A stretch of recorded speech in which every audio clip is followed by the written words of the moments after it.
Poln zbiralni bazen močno onesnažene vode, ki priteče iz odlagališča Rakovnik in teče naravnost v bližnji potok, saj je že mesece ne odvaža nihče. Nevarne kemikalije pa pridejo tudi v širše okolje. Do ljudi je jasen Mihael Toman. In ljudje, ki prihajajo v stik z vodo, ki uporabljajo to vodo ali za namakanje ali za, bog ne daj, za pitje ali kaj podobnega, lahko neposredno pridejo v stik s temi snovmi. Jih je lahko zelo malo, vendar so genotoksični učinki tudi pri majhnih koncentracijah običajno zelo resni. In zato, poudarja Toman, je še kako pomembno, da izcedna voda ne odteka. Težava pa so tudi težke kovine, ki jih prebivalci gotovo zaužijejo. Mi danes lahko govorimo, da je ta stvar z vidika koncentracije neproblematična, ampak dolgodobno pa pomeni, da se pa te težke kovine vendarle nekje nalagajo. Tako strokovnjaki, pristojni minister pa. Ja, mene so z problemom tega odlagališča danes seznanili.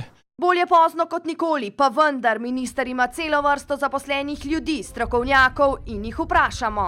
Kako se lahko ob tem, da imamo vso zakonodajo in uredbe o izcednih vodah, zgodi, da tukaj tedensko več 10 kubikov te vode steče v potok in kako se lahko naredi? Ja. Zdaj po naših informacijah mi imamo tudi poročilo tega izvajalca, ki je te vode v koncu lanskega leta odvažal. Pa poglejmo še enkrat poln bazen, zato vztrajamo. Mi imamo poročilo, da se je to redno odvažalo. Imamo tudi lahko sam prekinem. Potem vi verjamete, plačate račun za nekaj, kar niti ni bilo opravljeno, brez da bi šel kakšen inšpektor na teren in pogledal, če res to je tako ali ne? Ne, inšpekcijski nadzor kot prvo inšpekcijski nadzor se vrši. Pa pokažemo slike še ministru. Kot prvo, takoj želimo rešiti akutni problem, to je odpadno vodo, ki jo je potrebno ponovno odvažati. Bo pa seveda potrebno poiskati tisto, kar tu je težko, to pa je finančni vir za reševanje.